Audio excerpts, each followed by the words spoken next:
ngagi section ngaktarabasina yam kana leiramo Nebu denigayo. may hanggang may atile kanana sabiyo na makondo mubang sa tayo na magkap sa kami na ba ang tarot na dahil tayo guys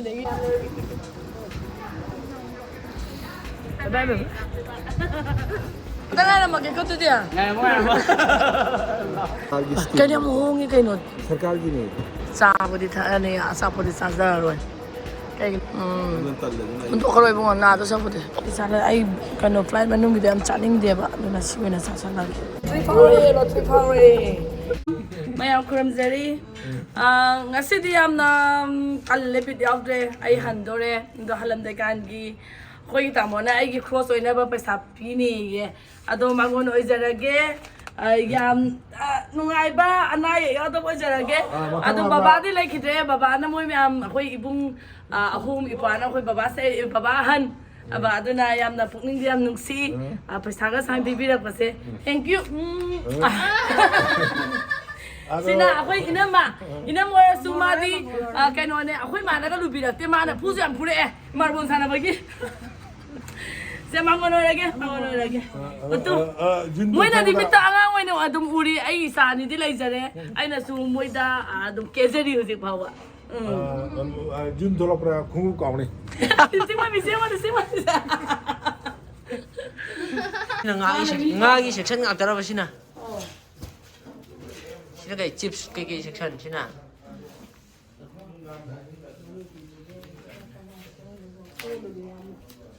Ngara supi do nga supi re nate pi do no kupsan ma do ing da na bang pa supi ra hang yo ko mo tayo supi bening samdane na ingani na anak ki thorok pagi aroi ba cha anak chai gi anak sai na te anak thorok pagi kai jang no sana thong ba nga si kai no Sawai thong ba si kang su le ko yam ya me sawai thong su le ko du da sara ke du di ai sa ba ro ra na ke hawai sa bu do de hu na hawai sa sawai bu do le flight thong de kan morning da sa ko ne bo na chi de lo ni ai yam sa sa lo pra ta ni Hana bilo.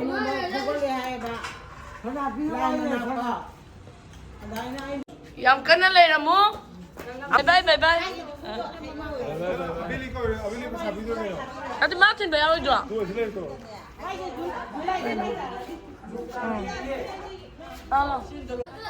Bye Lao bula lao Koyo ina bula bula. Lao Bayam siyo Bibi. si me ala tado mo sa tom ne to Bayam siyo Let's go Nebu denigayo. Lala sila ka na natungo sila Today ang itin balak pini si kapita ako'y che Dagi ako'y mau che tanya Dagi mau ano bi supriya Now ba mo miyam tin bigo na ano bi supriya ay sine Dan ari bi ola bane se Dan ni mani mo ola bane Yes. Anti yang gile. Sine video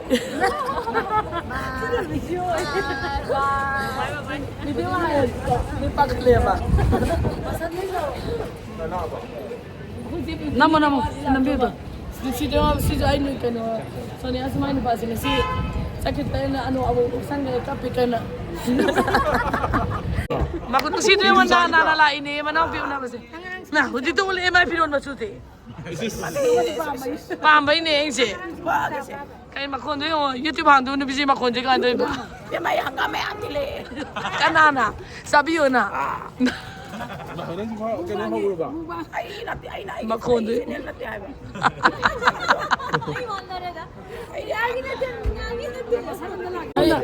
ay driver sa kaya na to na sir Mami ka halle. Si driver, ay driver. Bye bye. Nung si Vanessa, ay kaya doon eh. Si Jaya pa mami. Sinja ba ni? Jalan dah ko. Lala sesa. Mukbang sa tawo na magkap sa kami na ba. Ang thoro din na dai tadi gai dengi. Junda, ha. Kan kene ba me ane. Bye bye.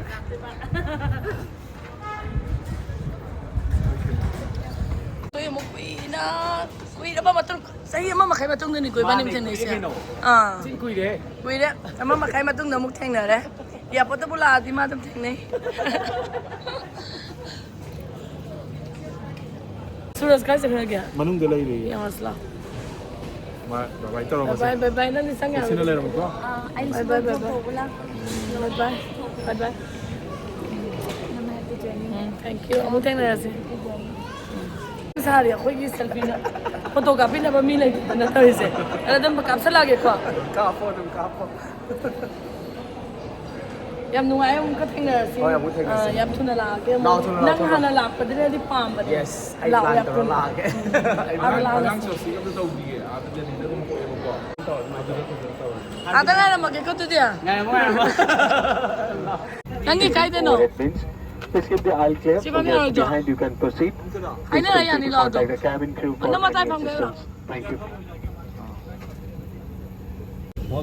Manipur mo ta do to re. Why no ite. O kataya po ja yore. Ado mai khumi ama kan to ise ngone. O kang hidang ni si kang si bra bo mi yin si ni si di. Yung ne ay jum taro kiyam ko. Ito yung la sin na dong da. Kang hidang ni si do si bo mi. E man gre ni. Ma su san di ya ro. Ujiti hoy akse ya ro pane na. Ma na ujit na hakti du ngai mi na gre ni. Ano pai gre ni ai na sun da kan mo pai gre ni. Live si khalo ra ga di ang si ja ni.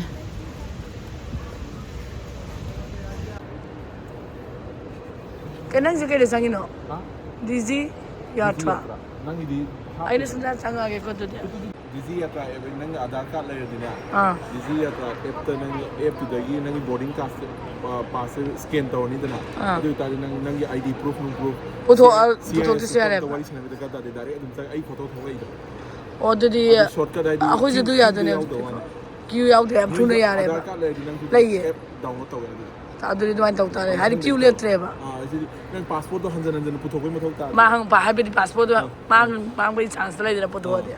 Kauro mo kolam. Mi yang ko me kai gino honda wan. Ha. Evening flight over male. Sa abdan thai sai sak wan. Uran. Si jage ba. Uran yatra. सरकार की scheme Kaya mo hongi kay no. सरकार की नहीं every airport Salo pataray tang pi. every airport ने पैसा हमने लोग इधर नंग नामु दिल्ली देखे लोग पैसा हम यहाँ के लिए साम थकरा किलो पता रहा पैसा सरकार की स्कीम ने Dali like to isa. Delhi ले Ay na mo kamain ta iba. अदु मुई खंगे काचिन ने थम बने दो कलकत्ता के ऑनलाइन ले रहे थे Ano mahaw di mana bra mana da brain si ko. Pa coffee samosa si ay ra. Lupakun kitang piwa ni hongwa ni. Samosa na lupakun.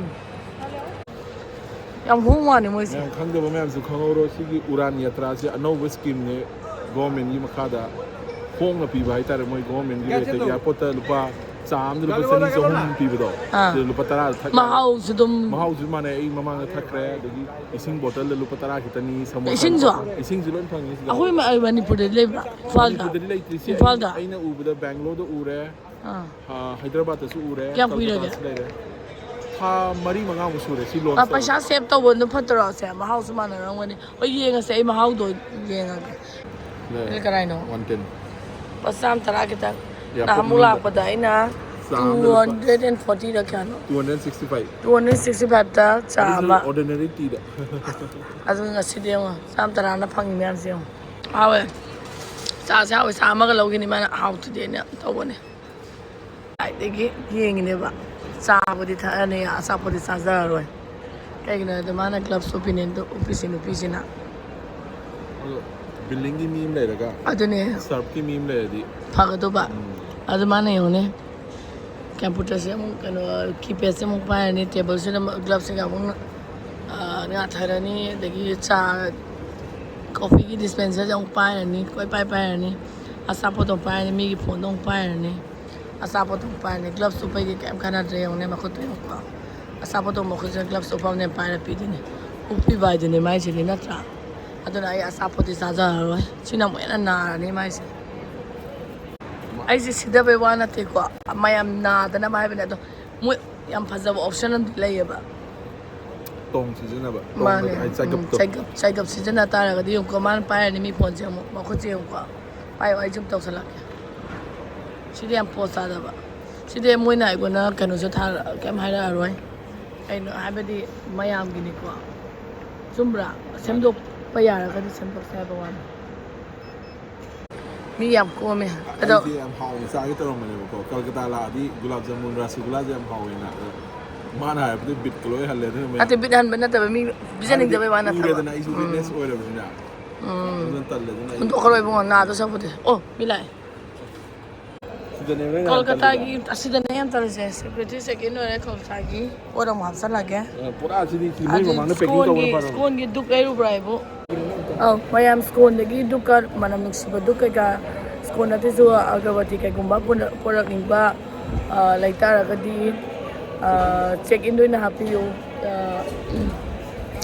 carry on the happy rakano duk sigiri akoi minute ranga pala lairure aduna akoina thangna rakpa kana ba singini akoina haijari se San Francisco nice to meet you nice to meet you pura nikal diya dekho idhar pura what's the time for next flight amok thengna re akoi dangana asapo sab ne luhong wa yaulak pani Manipur da singju ga pijara 100 gram ne luhong bai de akoi gi luhong ba ta ba akoi humgi machagi mamana ba gi luhong ba yaulak pani mo chini mi humni leibane ngarang na akoi de singju ga pijara ba ne adagi chop kai ka ba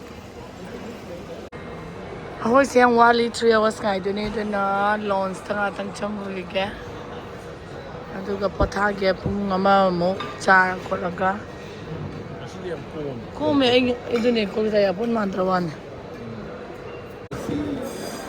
ai dia thumba jana ne ai ke le kya chicken biryani chaning de biryani de ta ke le jano sala ai kano flight manu mi de am chaning de ba na siwena sa sala Roma kang so nga to mo sala to sa to kumain to ba la da tai to du ta le pilot ado how do how how ai na mas beer am pita kita ne beer ke na lo pap ya no pio da sa to pe le bi ge bo le no phang ge da ta ke ta phang ge bao de ge ngom de but why je da sa to pio da Sidi ai flight pa jan to mane pan sa le o du ga mayam section ga do ba ma Uzik am section le airport se hand baggage spot check to we do hoi budi hand baggage to 8 kg 8 kg ai na tra amamam tang hela me do tha do re to nang ne ra ka do na ke ni to ram de na hand baggage ka do uzik am check kan le do na mayam section view matam sumangi degi paisa sumangi kilo da 7 ni 600 ni ko do na matam mang da na ba hand baggage ka kar yum da pa sa on top pi ra pa do ne ai pa sa re Tripare. Mana ako yak sena si kay de ka kunana. Yere India ki direct app to mo ki mobile app to Kunala o milai adu ki app to da ise kak pone ba ko lupa sam sani ka hendo ga adu economy de kak pone ba adu premium economy to loi upgrade tar pan mo app season na bai mayam si kudong sab si lobi yo si kudong sab si lobi yo ibani zinu ngai da satore daw yare ado US ki find out really funny da ese bosa pise amra ke si Kolkata to Delhi mung sala ke premium da mo na tawire Delhi yaure baro ka me nga ta re ojek ado sab sare timing se kana polo to ko to ga wan pung mari da ni dai pai to se ꯑꯗꯨꯅ ꯄꯨꯡ 3 ꯋꯥꯠꯂꯤ ꯁꯞꯇꯤ ꯆꯥꯔꯦ ꯇꯥꯏꯃꯤꯡꯁꯦ ꯌꯧꯕ ꯇꯥꯏꯃꯤꯡꯁꯤꯕꯨꯕ ꯗꯦꯜꯂꯤꯒꯤ plastic ꯃꯌꯥꯝꯁꯤꯗ ꯂꯣꯏ ꯂꯩꯔꯦ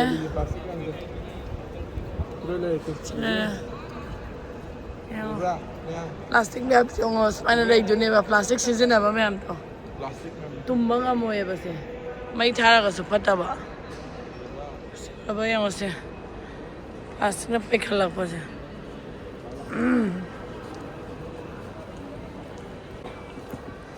ꯃꯤꯁꯦ ꯎꯏꯔꯒ ꯆꯠꯂꯦ ꯑꯩꯗꯤ ꯆꯤꯛꯑꯕꯣ ꯇꯧꯔꯤꯗꯨꯕꯣ ꯚꯤꯗꯤꯑꯣ ꯀꯣꯜ ꯇꯧꯅꯔꯤ ꯍꯧꯖꯤꯛ ꯃꯆꯥꯁꯤꯁꯨ ꯊꯣꯛꯂꯛꯏ ꯃꯆꯥꯁꯤ ꯊꯣꯛꯂꯛꯏ ꯁꯣꯕꯥꯅꯤꯁꯨ ꯊꯣꯛꯂꯛꯏ ꯑꯩꯈꯣꯏ ꯅꯤꯡꯁꯤꯡꯕꯒꯤ ꯌꯦꯡꯉꯣ ꯁꯣꯕꯥꯅꯤ ꯀꯩꯅꯣ ꯆꯥꯛꯈꯨꯝꯒꯤ ꯗ꯭ꯌꯨꯇꯤ ꯇꯥꯔꯤ ꯃꯥꯜꯂꯦ ꯑꯗꯨꯗꯤ ꯇꯥꯔꯤ ꯃꯥ ꯅꯪ ꯇꯨꯝꯒꯦꯗꯤ ꯍꯥꯏꯗ꯭ꯔ ꯂꯥꯏ ꯁꯥꯔ ꯂꯩꯔꯦ ꯅꯪ ꯅꯄꯥ ꯅꯤꯡꯁꯤꯡꯕ꯭ꯔꯥ ꯑꯪꯀꯨ ꯇꯨ ꯑꯩ ꯗ꯭ꯌꯨꯇꯤ ꯆꯤꯡꯗꯣꯔꯦ ꯇꯨ ꯌꯥꯔꯣꯏ ꯑꯩ ꯗ꯭ꯌꯨꯇꯤ ꯌꯧꯗꯣꯔꯦ ꯑꯩ ꯍꯧꯖꯤꯛ ꯃꯍꯥꯔꯥꯅꯤ ꯉꯥꯏꯍꯥꯛ ꯁꯥꯈꯤꯒꯦ ꯑꯩꯁꯨ ꯅꯁꯥꯗꯨꯁꯨ ꯑꯦꯛꯇꯤꯚ ꯑꯣꯏꯔꯛꯏ ꯃꯌꯨꯛꯀꯤ ꯇꯥꯏꯞꯇ ꯑꯗꯣ ꯍꯧꯖꯤꯛ ꯏꯕꯥꯅꯤ ꯄꯨꯡ ꯀꯩꯅꯣ ꯈꯤꯇꯪ ꯉꯥꯏꯁꯜꯂꯛꯑꯦ ꯃꯤꯅꯤꯠ 10 ꯉꯥꯏꯁꯜꯂꯛꯑꯦ ꯑꯗꯨꯒ ꯆꯪꯉꯅꯤ ꯇꯨꯝꯗꯤ ꯇꯨꯝꯅꯤꯡꯉꯦ ꯍꯧꯖꯤꯛ ꯇꯨꯝꯕ ꯃꯇꯝꯅꯤꯅꯀꯣ ꯍꯥꯏꯅꯔꯁꯤ ꯑꯩꯅ ꯄꯨꯡ 3ꯇ okay take care happy journey ꯑꯃꯨꯛꯀꯤ ꯎꯅꯔꯁꯤ ꯕꯥꯏ ꯅꯨꯡꯉꯥꯏꯇ꯭ꯔꯦꯗꯣ ꯂꯥꯛꯃꯤꯟꯅꯔꯒ ꯃꯅꯤꯄꯨꯔꯗꯒꯤ ꯁꯤꯂꯣꯡ ꯂꯩꯍꯧꯕꯁꯦ ꯀꯥꯏꯅꯕꯁꯦ ꯕꯥꯏ ꯕꯥꯏ SF4 ꯌꯧꯔꯦ ꯍꯧꯖꯤꯛ ꯑꯗꯣ ꯍꯧꯖꯤꯛ ꯕꯦꯒꯦꯖ ꯀ꯭ꯂꯦꯝ ꯇꯧꯗ꯭ꯔꯤꯉꯩꯗ ꯍꯥꯟꯅ ꯏꯃꯤꯒ꯭ꯔꯦꯁꯟ ꯆꯪꯉꯨꯔꯅꯤ ꯀꯦꯂꯤꯐꯣꯔꯅꯤꯌꯥ ꯌꯧꯔꯦ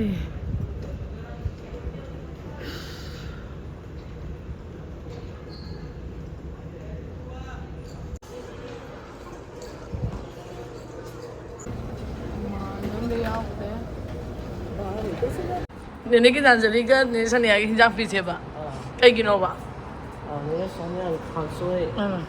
Beer and Nene Gitanjali Hawaii and consulate. Ado ay lumini nindi pathakige. Dari kem lang thamong dia. Lape.